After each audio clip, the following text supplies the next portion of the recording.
Admiral Du Young stood at the wide window of the UES Serenity's bridge, his hands clasped behind his back.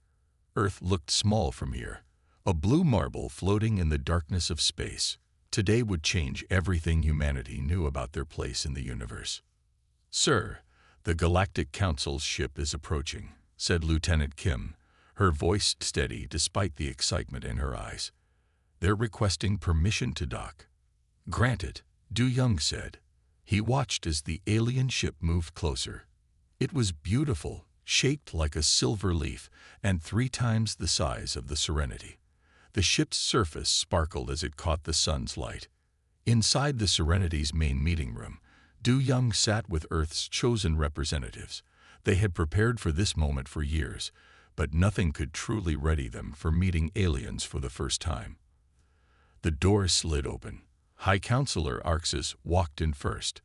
The alien looked almost like a tall human, except for their light blue skin and large dark eyes.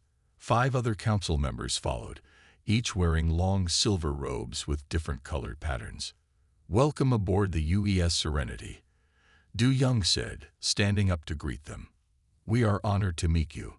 Arxes tilted their heads slightly. "The honor is ours, Admiral. Though I must admit, we are puzzled by your presence here." Du Young raised an eyebrow. "Puzzled? How so?"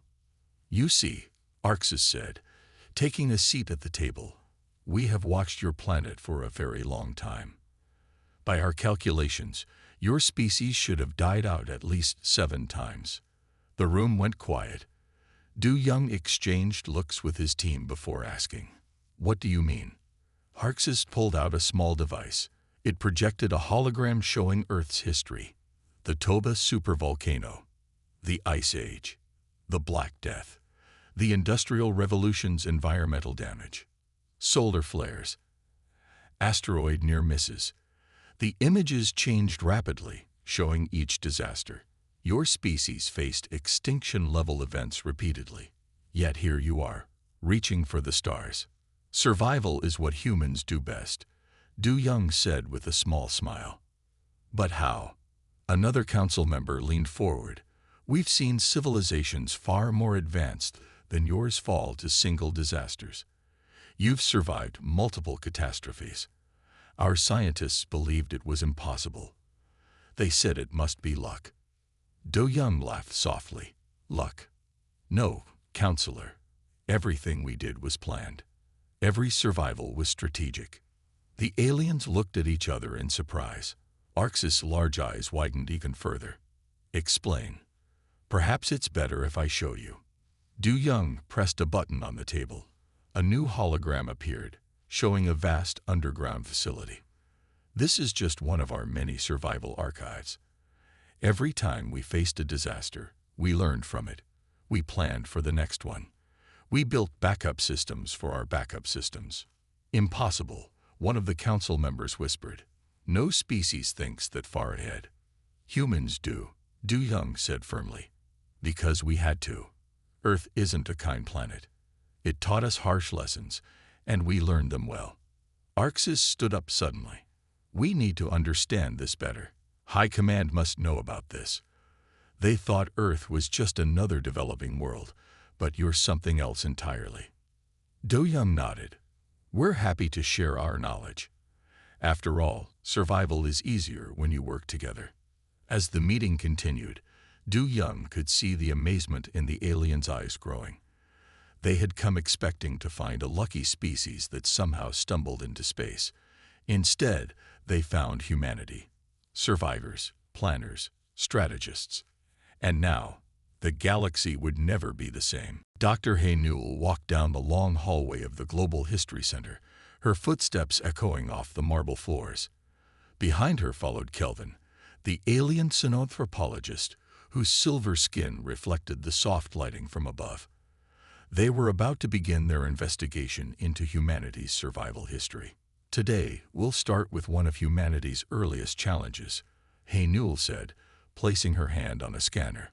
A large door opened slowly, revealing a room filled with ancient artifacts. The Toba catastrophe. Kelvin moved closer to a wall covered in old cave paintings. Your people nearly died out then.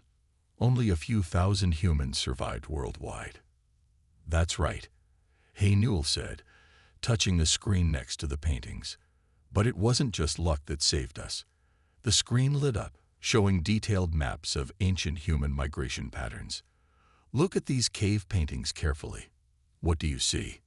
Kelvin stepped forward, their large eyes focusing on the images.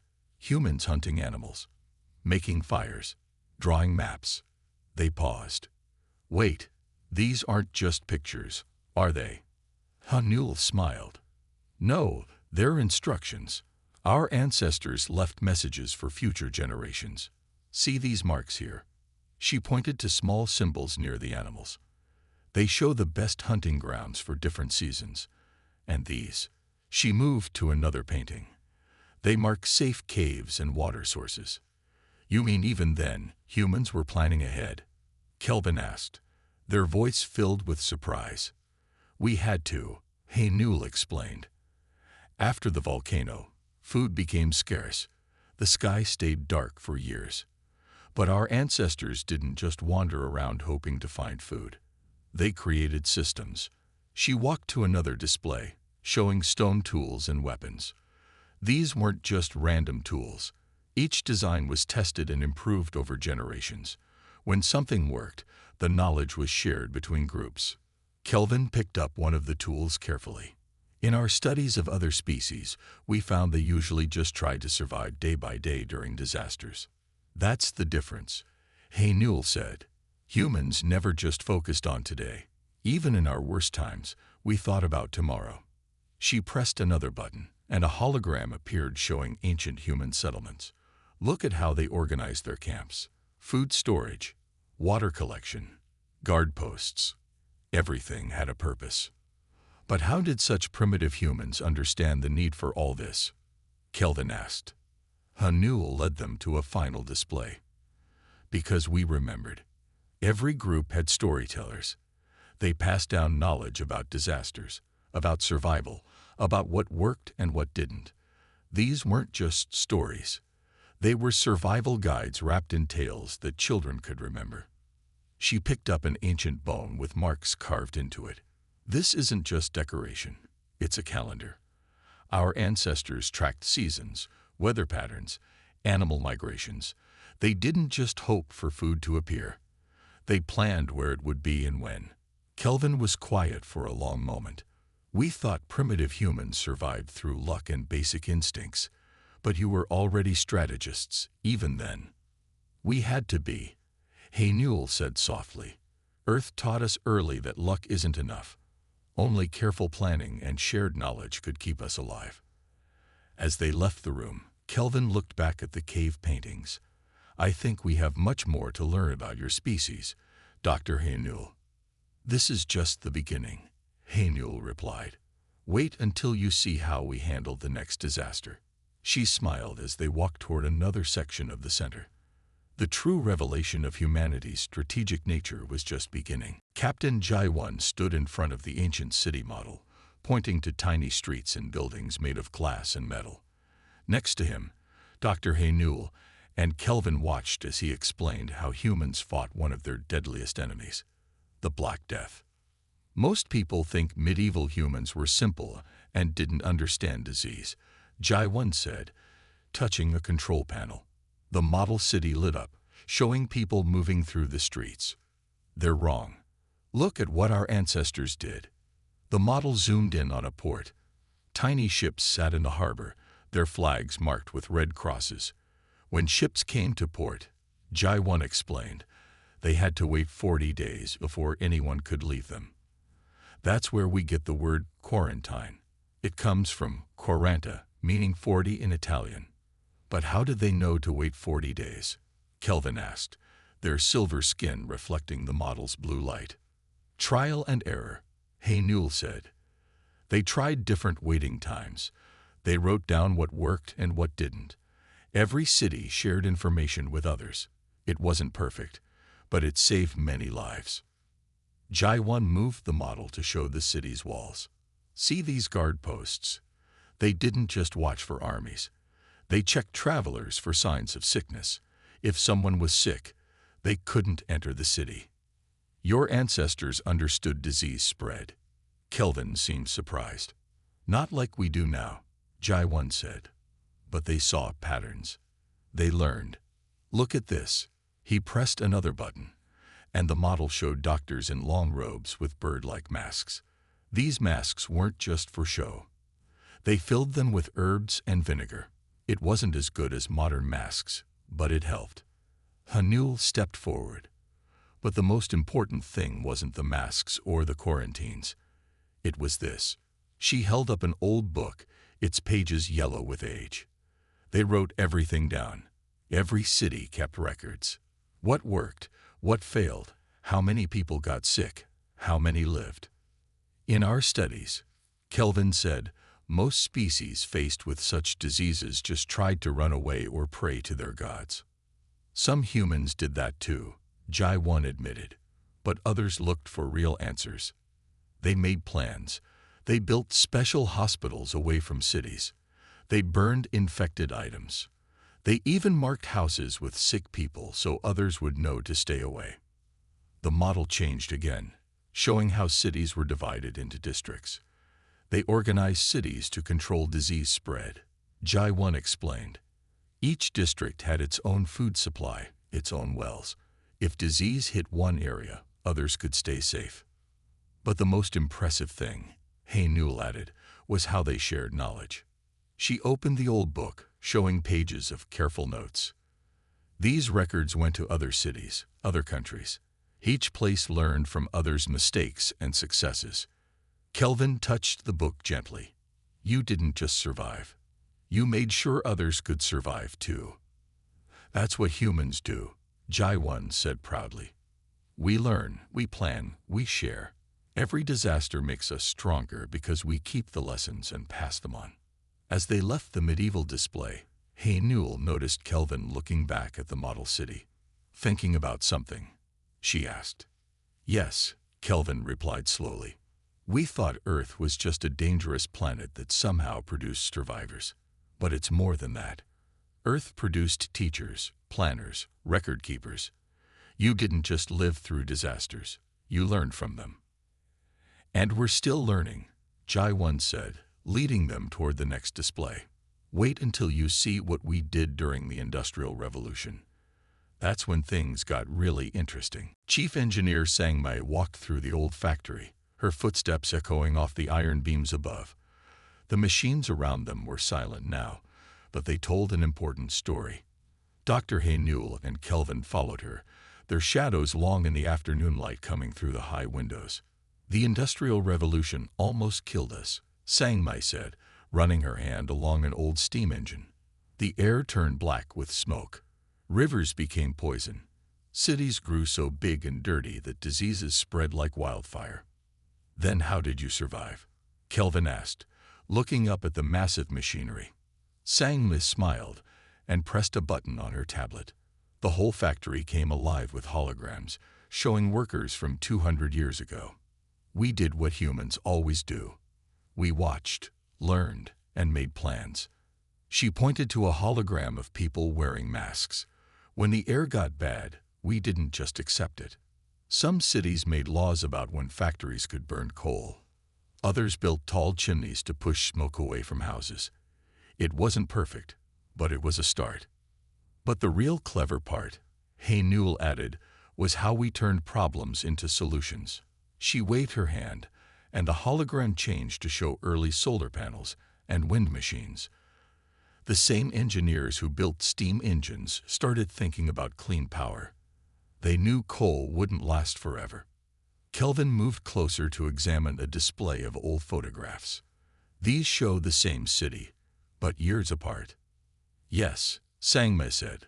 London, England. The first picture shows it covered in smoke. The second shows it after they made laws to clean the air. It took years, but they fixed it. They didn't just hope things would get better. They made them better. The group walked to another part of the factory.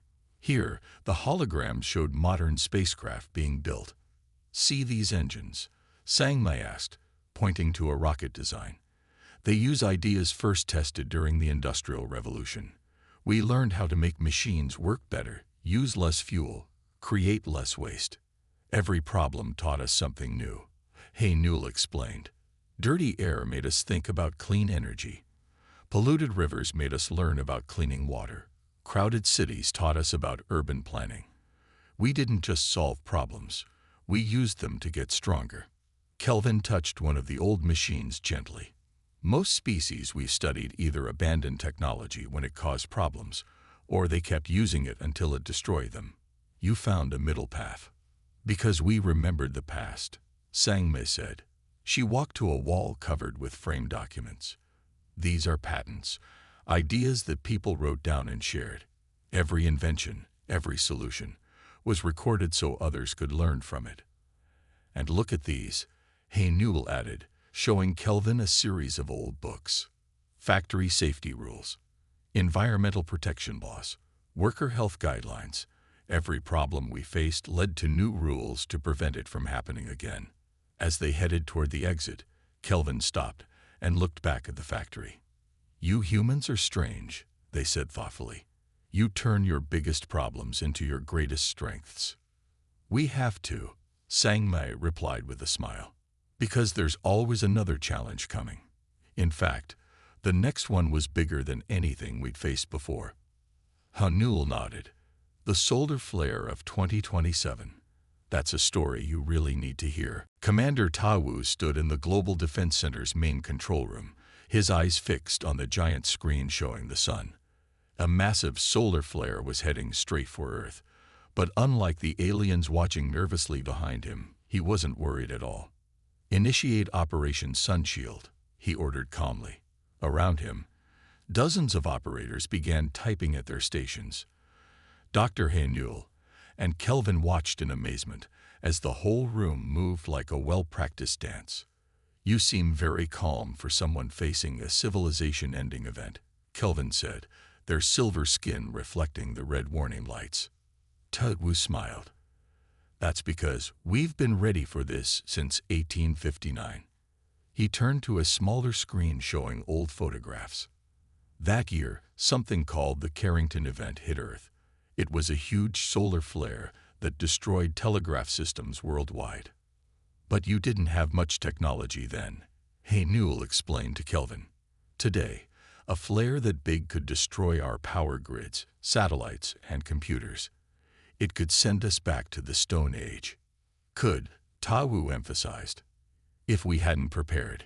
He pointed to the main screen, where thousands of small dots were appearing in Earth's orbit. Those are our solar shield satellites. We built them years ago, just waiting for this day. The satellites began moving into position, creating a web between Earth and the approaching flare. Each one powered up, generating a protective field. On another screen, power plants worldwide began powering down in a careful sequence. We're not just protecting ourselves, Tawu explained. We're using the flare's energy. He showed them a map of special power stations around the world. These stations will capture the solar energy and store it. What could have destroyed us will power cities for months. Kelvin moved closer to the screens, watching the data flow. This is incredible. You turned a disaster into a resource.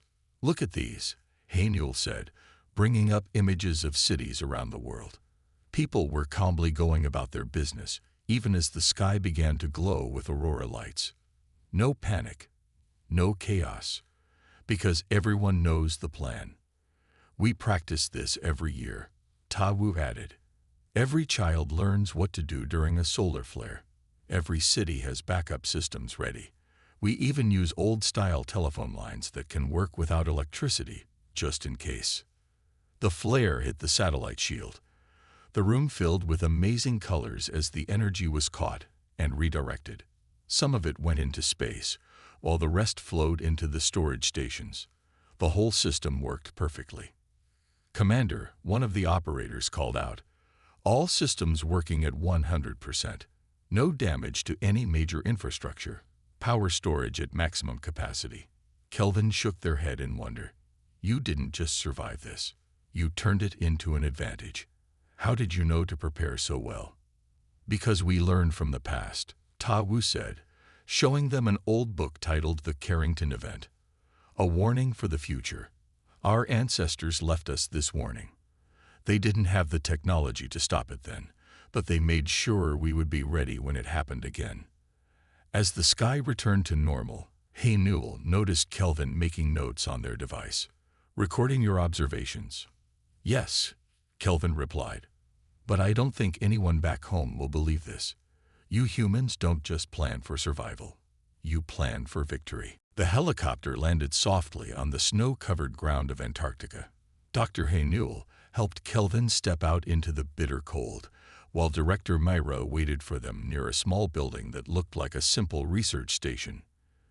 "This doesn't look very impressive," Kelvin said, their breath forming clouds in the frozen air. Mayray smiled. "That's the point. The best treasures are often hidden in plain sight." She placed her hand on a scanner by the door. The ground beneath them started to move. The small building was actually an elevator, taking them deep under the ice. As they descended, the temperature got warmer. After 2 minutes, the doors opened to reveal an enormous underground facility. "Welcome to the Global Survival Archive," Mayray said proudly. "This is humanity's backup plan for everything." They walked through bright corridors lined with sealed rooms. Through glass walls, Kelvin could see countless books, computers, and strange machines. People in white coats worked quietly, checking and updating information. Every time humanity faced a big problem, we saved what we learned, Hey Newell explained. This archive holds all that knowledge. But it's not just books and data. Mayray led them to a massive vault. Inside were rows of seeds from every plant on Earth. "If something destroys our crops, we can start over," she said. "We have seeds that can grow in different conditions: hot, cold, dry, or wet. And it's not just plants," Hey Newell added, showing them another room filled with DNA samples. "We save the building blocks of life itself. Every animal, every tree, every useful bacteria. We keep them all safe here." They entered a room full of machines and building plans. "These are copies of our most important technologies," Mayray explained. "If we lose everything tomorrow, we can rebuild. From simple tools to spaceships, we keep the plans for everything." Kelvin touched one of the old books carefully. "You prepare for the end of civilization itself. We prepare for everything," Mayray said firmly. "Look at this." She showed them a room full of cultural artifacts. Art, music, stories, languages. We save it all. Because surviving isn't enough.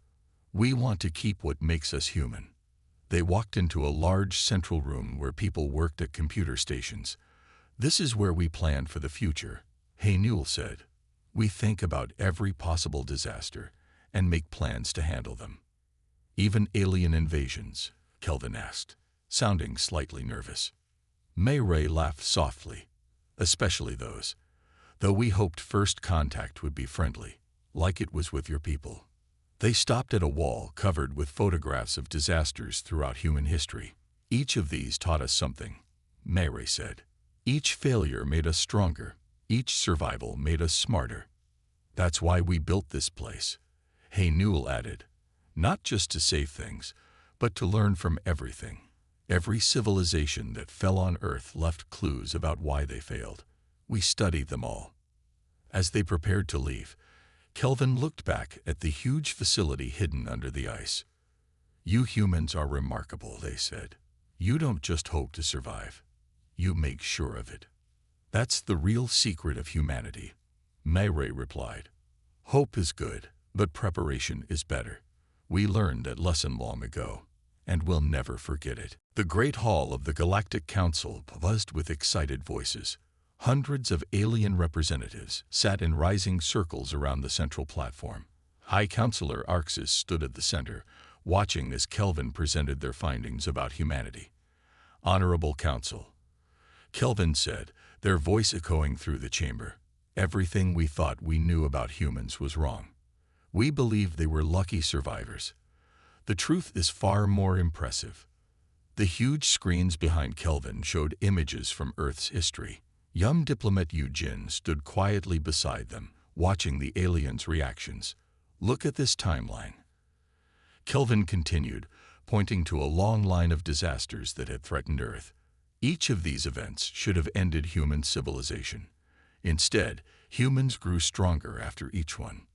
Murmurs filled the hall as Kelvin showed video from the solar flare incident. They don't just react to disasters. They prepare for them years in advance. They build backup systems for their backup systems. An alien representative stood up. But how can such a young species be so prepared? They've barely left their planet. Eugene stepped forward. May I answer that? When Arxis nodded, she took out a small device. Let me show you our current disaster preparation plans. The screens changed to show a complex web of connected systems. This is how we protect our world, Eugene explained. We have plans for everything, from asteroid impacts to climate changes, even alien invasions. Several council members shifted uncomfortably at that last part. Eugene smiled gently. Don't worry. We hoped first contact would be peaceful. That's why we had plans for that too. Impossible. Another representative called out. No species can plan for everything. We don't plan for everything, Eugene corrected. We plan for anything. There's a difference. She showed them the Antarctic archive. We keep every lesson, every solution, every piece of knowledge safe.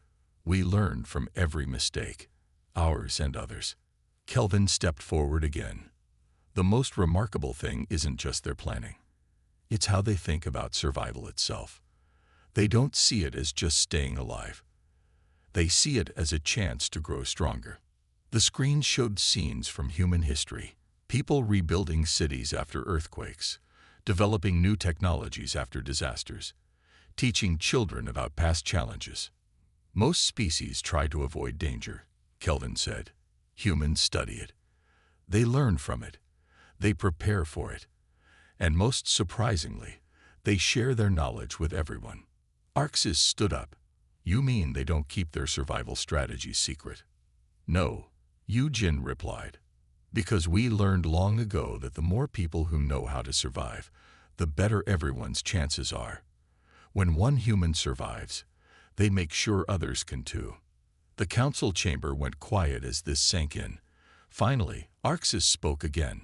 We came to Earth thinking we would find a primitive species that got lucky. Instead, we found teachers. Perhaps, another council member suggested, we should be learning from them, not just studying them. Eugene bowed slightly. Earth would be honored to share our knowledge. After all, survival is easier when you work together. As the council members talked excitedly among themselves, Kelvin turned to Eugene. I think you just changed how the galaxy sees humanity forever. Good, Eugene said with a smile, because we have a lot more to show them. 1 month after the council meeting, Admiral Du Young stood in the newly built Galactic Disaster Prevention Center on Earth. Through the massive windows, he could see ships from 100 different worlds coming and going. Each one carried alien scientists and leaders, all coming to learn from humanity. I never thought I'd see this day, Dr. Haynewell said, standing beside him. Aliens learning from us instead of the other way around. The council's decision was unanimous. High Counselor Arxis said, joining them. Earth will lead the new Disaster Preparedness Division. After all, who better to teach survival than the greatest survivors in the galaxy? They walked through the center's main hall, where teams of humans and aliens worked together at different stations. Each station focused on a different type of disaster. Natural disasters, space threats, disease outbreaks, and more. Look there, Du Young said, pointing to a group of young aliens sitting with human teachers. The humans were showing them old videos of Earth's disasters and explaining how people survived them. We're not just sharing what we know. We're teaching them how to think like us. That's what impressed us most, Arxis admitted. Not just your plans, but how you think about survival itself. You see every problem as a chance to learn and grow stronger. They entered a large room where Director Myray was teaching alien scientists about the Antarctic archive system. Now every world will have its own survival archive, she explained, and all of them will be connected, sharing knowledge across the galaxy. We've already stopped 3 disasters on other worlds, Hey Newell said proudly, using plans based on Earth's experiences. A young alien student raised their hand. But what if we face something no one has seen before? Myray smiled. That's why we don't just teach specific plans. We teach how to make plans, how to think ahead, how to learn from every experience, good or bad. Do-young led the group to a new section of the center.